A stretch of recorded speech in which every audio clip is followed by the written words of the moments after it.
Hello my dear friends, कैसे हैं आप सभी दोस्तों। आज इस पार्ट में हम हाउस प्रॉपर्टी का रिवीजन करेंगे और विद इन 25 मिनट्स हम इसे ख़त्म कर देंगे। नोट्स अगर आपने ले लिया हो तो अच्छी बात है, नहीं लिए तो टेलीग्राम ज्वाइन कर लेना।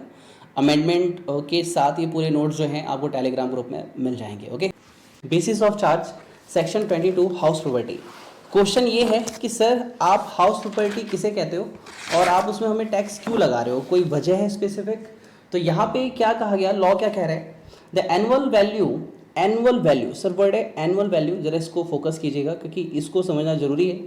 इसी के बेसिस पे हमारा जीएबी और एनएबी आता है। ये रिवीजन है लेकिन मैं पूरी कोशिश करूंगा कि आप कनेक्ट कर पाएँ हर पॉइंट को। तो एनुअल वैल्यू निकालने के लिए हमें समझना पड़ेगा इसे, जिसमें कहा जा रहा है कि हाउस प्रॉपर्टी में हम बात कर रहे हैं बिल्डिंग की और लैंड अपर टेनेंट देयर टू की।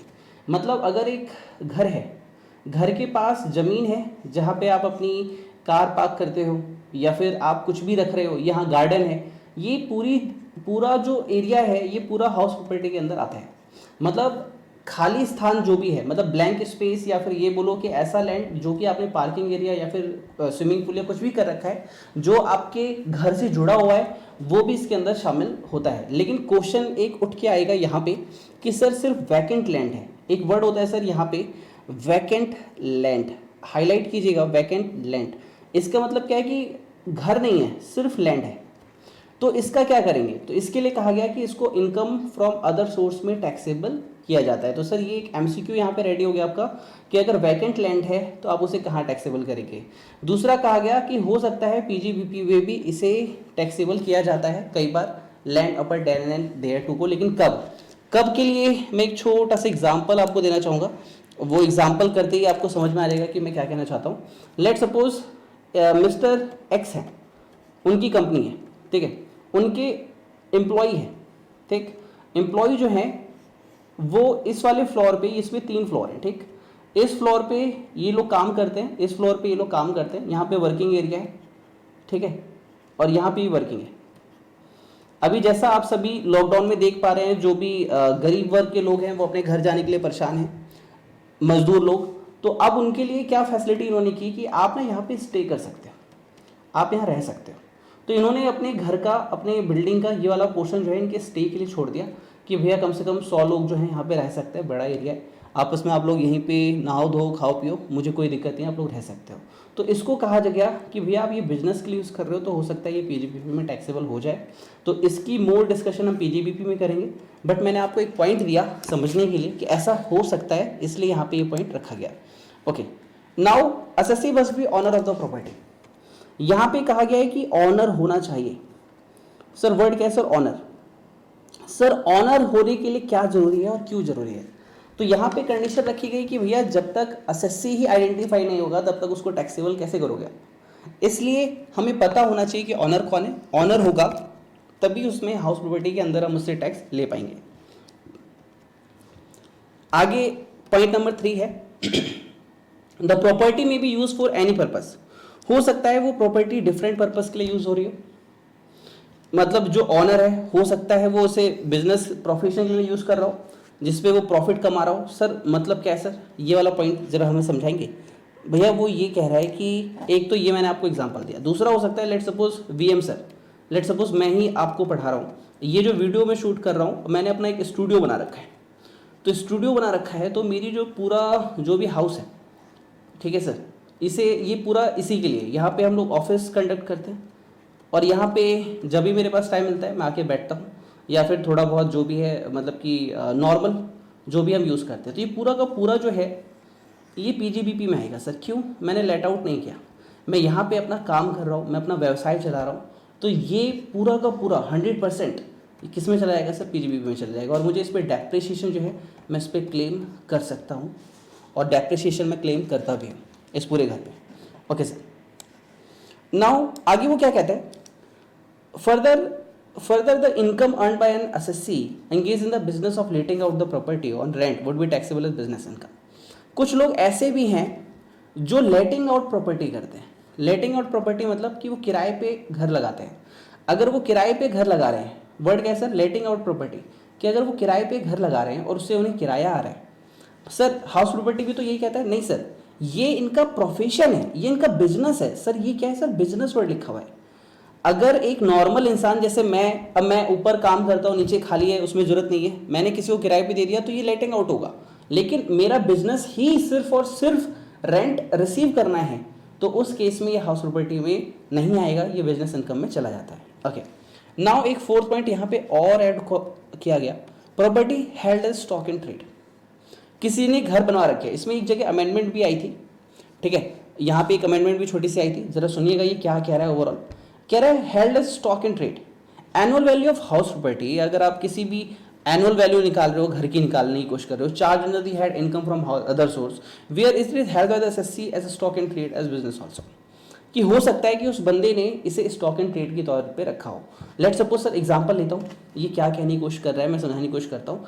एक बिल्डर है, ठीक है सर, अब बिल्डर की दिक्कत ये है कि घर बनने में 3 से 5 साल या फिर कई बार 20-20 साल भी लग जाते हैं, ठीक है, कम से कम 5 साल, 3 से 5 साल लग जाते हैं। इसको 4 फ्लैट तैयार करने, 1 फ्लैट, 2 फ्लैट, 3 फ्लैट, चौथा फ्लैट, और जब ये हो जाएगा प्रॉपर तो ये इसे वेलफेयर एसोसिएशन के नाम से या फिर कुछ भी मतलब कि कोई भी ब्लॉक के नाम से इसको इशू कर देगा।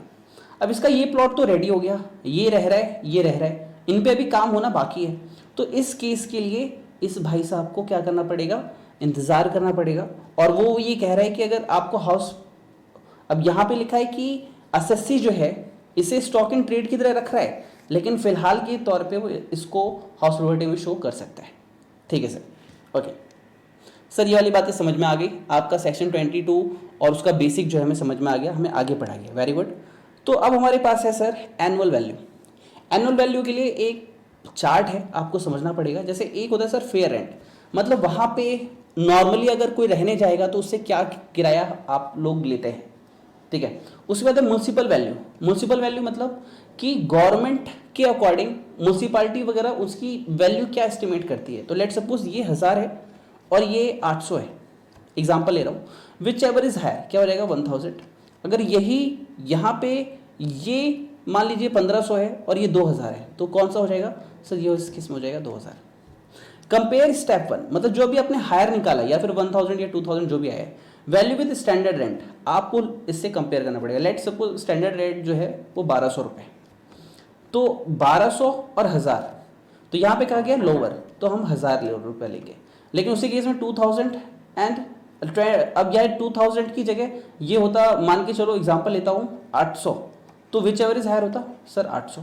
सर इसी केस की जगह अगर मान लीजिए ये 1500 है या फिर ये कम वैल्यू है, ये 700 है, ये 800 है, तो इस केस में क्या होगा सर 700 लेंगे। मतलब विच एवर जो लेस होगा स्टेप 1 से वो यहाँ पे ले लिया जाता है। ओके सर, सर बात समझ में आ गई। ओके, उसके बाद क्या होता है, हम एक्सपेक्टेड रेंट डिटरमाइन करते हैं अबव एक्चुअल रेंट से। एक्चुअल रेंट वो रेंट है जो जेब में आया, जो उस घर का मालिक था उसकी जेब में एक्चुअली कितना किराया आ पाया, कितने पैसे आ पाए, इसको बोलते हैं एक्चुअल रेंट। ओके, इसके लिए क्या कहा गया कि विच एवर इज लोअर, जो भी लोअर था उसको एक्सपेक्टेड रेंट कहा जाता है। यहाँ पे जो आपने एक्सपेक्टेड रेंट यहाँ पे देखा कि ये आपका एक्सपेक्टेड रेंट है, इससे आपको कंपेयर करना होता है सर एक्चुअल रेंट से, मतलब हमारी जेब में क्या आया।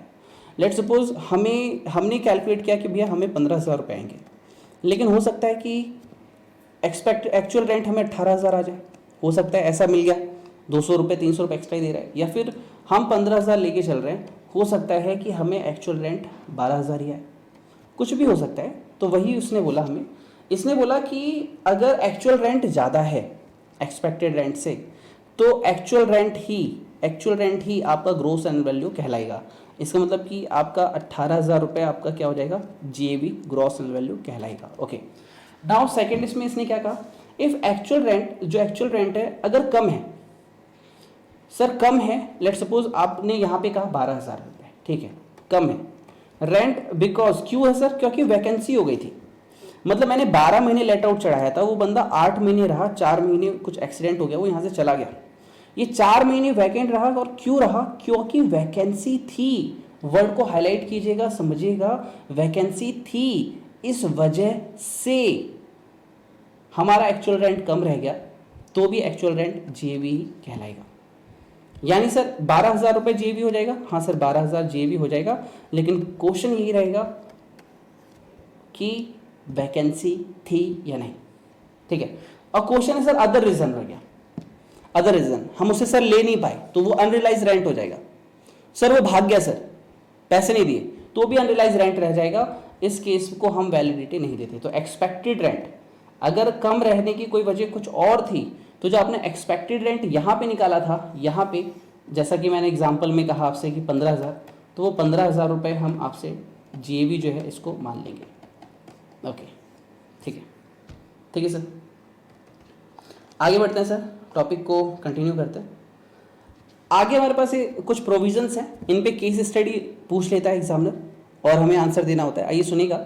Annual value of self occupied property, annual value of self occupied property, वो कह रहा है कि एनुअल वैल्यू कैसे निकालोगे अगर वो घर आप खुद ही यहाँ पे रह रहे हो तो यहाँ पे लिखा गया where the property self occupied, कि वो बंदा अगर खुद रह रहा है फॉर ऑन रेसिडेंस, खुद के रहने के लिए अगर वो बंदा अपना ही घर यूज कर रहा है, मैंने अपना घर बनाया था मैं खुद ही रहूंगा ना, मैं किसी को नहीं दे रहा किराए पे, ठीक है। और unoccupied, unoccupied through out the previous year, या हो सकता है कि किसी ने उसको पूरे साल किराए पे लिया ही नहीं, या फिर दूसरे शब्द पे ये बोलो कि वो खाली रहा, सर अनऑक्यूपाइड रहा, मैं उसमें नहीं रह पाया। क्यों नहीं रह पाया सर?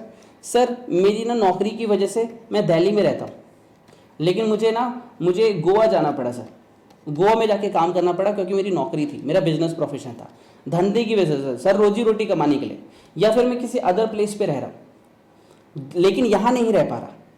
तो यहाँ पे क्या कहा गया कि एनुअल वैल्यू इस केस में आप नील ले सकते हो, आपसे टैक्स चार्ज नहीं किया जाएगा, आपसे टैक्स नहीं चार्ज किया जाएगा इस केस में। अगर वर्ड क्या सर, आपसे टैक्स नहीं चार्ज किया जाएगा अगर आप अपनी नौकरी की वजह से, सर वर्ड हाईलाइट कीजिएगा, एम्प्लॉयमेंट की वजह से या बिजनेस या प्रोफेशन की वजह से कहीं और रहते हो तो। No other benefits is derived by the owner from such property, ठीक है। अब यहाँ पे एक अमेंडमेंट आई थी कि आप मैक्सिमम, यहाँ पे स्टार लगाइएगा, 5 स्टार लगाइएगा, अमेंडमेंट कहती है कि आप मैक्सिमम 2 हाउस को अपना नील वैल्यू ले सकते हो, ग्रॉस एनुअल वैल्यू, अपनी एनुअल वैल्यू नील ले सकते हो। लेट्स सपोज मेरे पास 5 घर है तो मैं 5 का नहीं लूंगा सर, मैक्सिमम 2 ही लॉ ने मुझे अलाउ किए, बाकी 3 पे मुझे गवर्नमेंट को टैक्स पे करना पड़ जाएगा। ओके, नेक्स्ट प्रोविजन है हमारे पास annual value deem to be let out property. हमें कब एनुअल वैल्यू को deem to be let out, deem to be let out का मतलब होता है कि हमने किराए पे लगाया नहीं, हमें किराया मिला नहीं, हमें रेंट मिला नहीं, लेकिन फिर भी हमें उसे लेट आउट समझना पड़ रहा है। क्वेश्चन है why. If more than 2 properties, मान लो 2 प्रॉपर्टी से ज्यादा है, सेल्फ ऑक्यूपाइड या अनऑक्यूपाइड, सर कितनी है? सर 5। सर गवर्नमेंट ने 2 तो माफ कर दिया, हाँ, बच गए 3, हाँ सर, तो 3 रह गए अनऑक्यूपाइड, या फिर आप 3 हैं आपके पास घर ज्यादा है। दससी में claim benefit of nil annual value in respect of any 2 properties, कि सिर्फ आप 2 ही में तो गवर्नमेंट ने अलाउ किया है आपको, तो जो बच गया मतलब अदर प्रॉपर्टी जो रह गई, जो आपकी 3 प्रॉपर्टी रह गई जो अदर है, would be deem to be let out. हम मान लेंगे कि आपने उसे किराए पे लगा रखा है और आपको एक्सपेक्टेड रेंट के अकॉर्डिंग जीएवी लेकर टैक्स हमें देना पड़ेगा। Okay, now my dear friend, यहाँ भी एक छोटी सी अमेंडमेंट आई है, ठीक है। यहाँ पे 2 ईयर, अप टू 2 ईयर कर दिया गया है। यहाँ पे जरा ध्यान सुनिएगा क्या है ये। Annual value where the property held as stock in trade, annual value where property held as stock in trade, ये क्या कहता है? Where property consisted of any building, property में शामिल है क्या है सर? बिल्डिंग या लैंड या appurtenant thereto. Held as stock in trade मतलब कोई बंदा है जिसके पास स्टॉक इन ट्रेड, जैसे हमने अभी एग्जांपल देखा कि एक बंदा फ्लैट बना रहा है, उसका 1, 2, 3 और 4 यूनिट वो बना रहा है, जिसमें से 2 रेडी हैं, 2 रेडी नहीं है, ये उसकी बात कर रहा है। And the whole or any part of the property is not let during the whole year, और पूरे साल में वो इसको किराए पे भी नहीं चढ़ा पाए। तो ये कह रहा है कि द एनुअल वैल्यू, जो भी आपकी एनुअल वैल्यू होगी सच प्रॉपर्टी की या पार्ट ऑफ द प्रॉपर्टी की, हम आपको 2 साल का समय देते हैं, मैक्सिमम 2 साल का। End of the financial year in which certificate of completion of construction the property is obtained, ठीक है सर। आपने ये 2 जो घर बना लिया, हम 2 ही साल का आपको समय देंगे, आप इसे या तो बेच दो, हम मैक्सिमम 2 ही साल तक आपको स्टॉक एंड ट्रेड में रखने का टाइम देते हैं, इसके बाद हम आपको टाइम नहीं देंगे। ओके, नाउ ये 5 स्टार टॉपिक आपकी कैलकुलेशन के लिए। ये क्या कहते हैं? Deductions from annual value. तो सर 2 टाइप की डिडक्शन मिलती है, एक तो 30% है एनुअल वैल्यू की। यहाँ पे याद रखिएगा कि आपने रिपेयर कराया, आपने पेंट कराया, आपने एक मतलब कि वॉल बना दी, घटा दी, कुछ भी कर दिया, या छोटा मोटा जो भी रिपेयर कर रहे हो, कुछ भी कर रहे हो, कैसा भी कर रहे हो सकता है आपने व्हाइट वॉश करवाया हो सकता है कि आपने थोड़ा बहुत कुछ भी रिपेयर मेंटेनेंस कराया, हो सकता है आपने प्लास्टर करवाया, कुछ भी कराया हो, मैक्सिमम 30% ही देंगे और कुछ एक्स्ट्रा अलाउ नहीं होने वाला। अब यहाँ पे जो लॉजिकल है, जो मोर लॉजिकल सिचुएशन है वो आती है सर इसके लिए, बोरोड कैपिटल के लिए। बोरोड कैपिटल सर हमारे लिए ज़्यादा लॉजिकल है और यहाँ पे मैक्सिमम एग्जाम में गलती होती है। 24B सर ये कह क्या रहा है सर, आइए बिल्कुल बिल्कुल कोशिश करेंगे इसको समझने की क्या कह रहा है। कह रहा है इंटरेस्ट पेबल ऑन लोन, आप लोन पे ब्याज दे रहे हो क्या? हाँ सर। सर क्यों दे रहे हो? सर हमने ना घर खरीदना था इसलिए उधार लिया। अच्छा। सर हमें घर बनवाना था इसलिए उधार लिया। अच्छा। सर घर रिपेयर करवाना था इसलिए उधार लिया। अच्छा। सर हमें नया घर बनवाना था। अच्छा। सर हमें घर तोड़ के नया घर बनवाना था, रिकंस्ट्रक्शन। अच्छा। तो हम आपको लोन की इंटरेस्ट की डिडक्शन दे देंगे। सर वर्ड क्या है सर? लोन के इंटरेस्ट की डिडक्शन, लोन के इंटरेस्ट की डिडक्शन हम आपको दे देंगे। नाउ माय डियर फ्रेंड, यहाँ पे जो हाईलाइटेड है वर्ड है, यहाँ पे 5 स्टार लगाइए, that is pre construction interest. Pre construction interest क्या है कि लेट सपोज मैंने लोन ले लिया, अब लोन लेते ही काम तो चालू होता नहीं, ठीक है, या काम अभी घर बनने में ही मेरे को लेट सपोज 5 साल लगे। सर क्यों? सर मैं घर बना रहा था बहुत बड़ा, सर बहुत बड़ा प्रोजेक्ट था मेरा, बहुत बड़ा ही मैंने घर बनाया। तो 5, ये क्या कह रहा है कि जो भी आपका प्रायर पीरियड इंटरेस्ट होगा प्रीवियस ईयर का, लेट सपोज आपका घर जो बन के तैयार हुआ, लेट सपोज वो 20-21 में तैयार हुआ, एग्जाम्पल ले रहा हूं मैं, तो इससे पहले कि जो भी आपका इंटरेस्ट होगा, इसको वो कह रहा है कि सारा पहले आप इंटरेस्ट कैलकुलेट करके जोड़ लो और फिर उस इंटरेस्ट को 5 इक्वल इंस्टॉलमेंट में आप बांट लेना।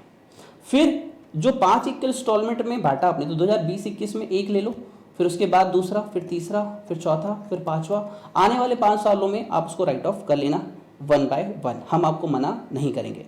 Now we have a next question, sir let out property है, हम ना सर उधार मतलब कि हम ना किराए पे उस घर को लगाने वाले हैं, हम ना उसे किराए कमाएंगे। अच्छा, तो होल अमाउंट ऑफ इंटरेस्ट, जितना भी इंटरेस्ट होगा ना बोरोड कैपिटल का, आप उसको अलाउ करवा सकते हो, हम आपको मना नहीं करेंगे विदाउट एनी सीलिंग लिमिट, हम आपको कोई लिमिट भी नहीं लगाएंगे। ओके, लेकिन वही क्वेश्चन रखा गया कि सर हम उस घर को हम किराए पे नहीं लगाएंगे, हम उसमें खुद रहने वाले हैं। तो यहाँ पे क्या कहा गया? लोन टेकन ऑन और आफ्टर 1499 और दूसरा लोन टेकन बिफोर 1499। तो सर अगर बिफोर है तो लिमिट है 30,000 और अगर आफ्टर है तो लिमिट है 2 लाख। इस चीज़ का आपको याद रखना होगा। बट यहाँ पे कहा गया है कि ऐसा घर होना चाहिए with such construction is complete with in 5 year, कि भैया 5 सालों के अंदर आपका जो घर है वो बन चुका हो। लेकिन और दूसरे वाले में ऐसा कुछ नहीं कहा है। तो ऐसा सर मेरे हिसाब से एग्जाम में ये ही पॉइंट आता है, ये बहुत कम आता है, लेकिन थियोरिकल पर्पज से आपको याद रखना चाहिए। फिर सर ये एक अमेंडमेंट यहाँ पे ऐड हुई, नोट में आपको याद रखना है कि टोटल अमाउंट ऑफ जो इंटरेस्ट होगा डिडक्शन का फर्स्ट एंड सेकंड, वो 2 लाख से ज़्यादा नहीं होगा, मैक्सिमम ये 2 लाख ही हो सकता है। 1 और 2 मतलब ये वाला प्रोविज़न आप जो भी कह रहे हो, आप जो भी इंटरेस्ट ले रहे हो, पहले का, बाद का या प्री कंस्ट्रक्शन का, जो भी ले रहे हो, हम आपको मना नहीं कर रहे। हो सकते हैं आपने 2 घर बनवाए हो, एक ये वाली कैटेगरी में हो, एक ये वाली कैटेगरी में, तो हर चीज़ के लिए आपको देखना पड़ेगा, कैलकुलेशन समझना पड़ेगा। आपसे लॉ यही कह रहा है कि भैया जो भी आपका इंटरेस्ट बनेगा, जैसा भी बनेगा, हम आपको 2 लाख से ज़्यादा का अमाउंट अलाउ नहीं करेंगे। ओके, फिर एक चीज़ सेक्शन 25 में है, थोड़ा सा मैच्योरिटी के साथ आपको देखना पड़ेगा।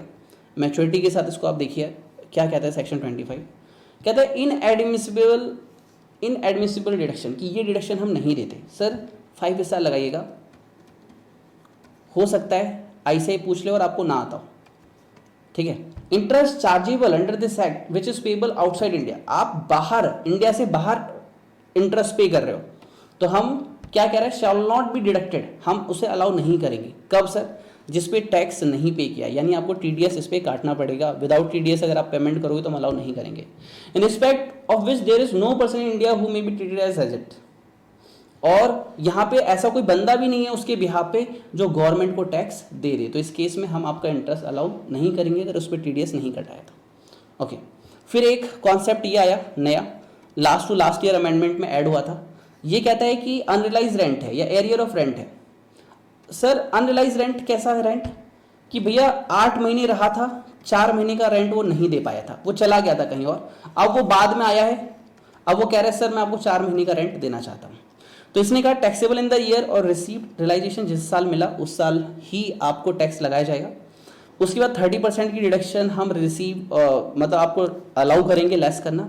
और taxable even if asset is not the owner, मान लो कि पापा का घर था, अब वो बेटे को मिल चुका है, बेटे को, तो हम बेटे को टैक्सेबल कर देंगे इस केस में। Okay, last point, last 2 point हैं, एक है डीम्ड ऑनरशिप और एक है आपका को ऑन प्रॉपर्टी।